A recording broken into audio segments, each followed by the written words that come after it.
sur la tête, comment s'en relever?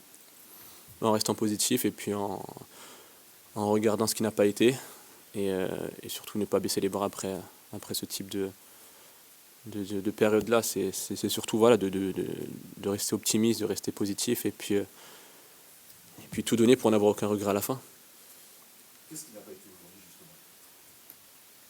Je pense après que le recul, il faut réanalyser le match pour pouvoir dire ce qui n'a pas été. Là, sur le moment, un peu difficile de parler, je pense, mais un match comme ça, je pense que si on marque les premiers et qu'on arrive à être efficace assez rapidement dans le match, on peut se rendre la tâche très très facile. Et face à une équipe comme Metz, on savait qu'ils rencontrent, ils étaient plutôt bons et qu'il fallait éviter leur laisser des situations sur ce type d'action, mais malheureusement ils ont su concrétiser leurs rares occasions et puis nous on n'a pas su aussi être efficace quand il le fallait. On pouvait faire le même constat, marquer en premier, ça aurait été complètement différent contre Nantes, contre Montpellier. Le problème, c'est que marquer, ça devient de plus en plus. Mais après, non, Montpellier, je pense, aurait été un match différent, parce qu'offensivement, Montpellier était un peu plus, je pense, il y a peut-être plus de situations, donc il y a des types de matchs, on sait que si on marque en premier, c'est beaucoup plus facile.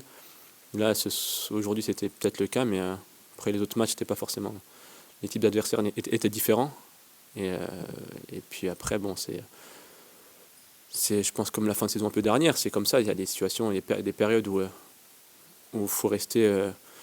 Faut pas trop se prendre la tête non plus. Après, c'est pas de la faute ni nos attaquants ni des défenseurs, c'est tout le monde. Si on doit marquer sur coup de pied arrêté, on doit marquer sur coup de pied arrêté. Si c'est dans le jeu, c'est dans le jeu, mais c'est vraiment tout se remettre en question pour voir ce qu'on peut améliorer et faire pour être encore plus efficace aujourd'hui. Ça, j'entends bien, mais c'est pas pesant, justement, cette difficulté à trouver le chemin d'équilibre, parce que Ça doit pas l'être. Après, effectivement, je pense que pour les supporters, pour ceux qui regardent le match, peut-être que ça l'est, mais aujourd'hui, tout le monde se donne les moyens pour faire au mieux et puis on sait que c'est jamais évident hein, pour tout le monde. Et moi, je le vois tous les jours. Les mecs bossent aussi dur tous les jours à l'entraînement. Donc c'est des périodes vraiment où faut pas douter et puis voir chacun ce que chacun peut faire de mieux, que ce soit les défenseurs ou les milieux ou les attaquants pour justement apporter ce plus.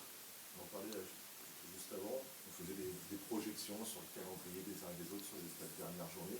Est-ce que vous, en tant que joueur, vous regardez également, vous dites que c'est très compliqué pour Nantes, pour Metz, vu les adversaires qui vont jouer jusqu'à la fin de la saison, ou ça, franchement, c'est quelque chose que vous ne regardez pas?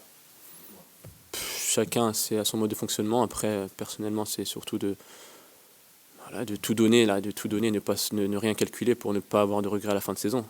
Après, le reste, sincèrement, si on fait le taf, nous, déjà, je pense que c'est la base et c'est le plus important. Après, le reste on va dire qu'on ne doit pas s'en préoccuper aujourd'hui.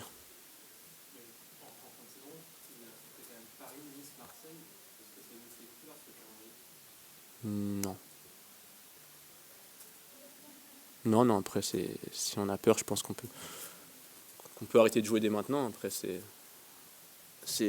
voilà, ça reste des adversaires très, très costauds, mais on a vu clairement, on a pu faire un match nul contre Paris récemment. Je vous dis, si on est pessimiste, qu'on craint ces équipes-là ou qu'on craint notre fin de saison, autant arrêter dès maintenant et puis aller en Ligue 2 directement, mais c'est pas le cas et je pense que mentalement on est assez fort pour garder justement cet espoir et puis ça va le faire.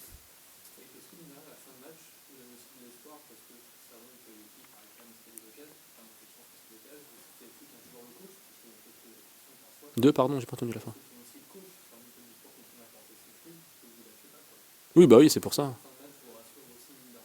Oui, ben on n'était pas battu non plus à la fin du match, on a tout donné pour revenir et ça joue sur des détails. Hein. Je pense que si après la barre de Manu rentre, la fin du match est différente aussi, tu pousses, tu peux gagner le match et aujourd'hui, je le dis, il y a des périodes dans le foot comme ça où ça tourne pas en la faveur d'une équipe et c'est déjà arrivé, je pense, à pas mal de joueurs dans l'équipe, à pas mal de joueurs dans le foot et justement,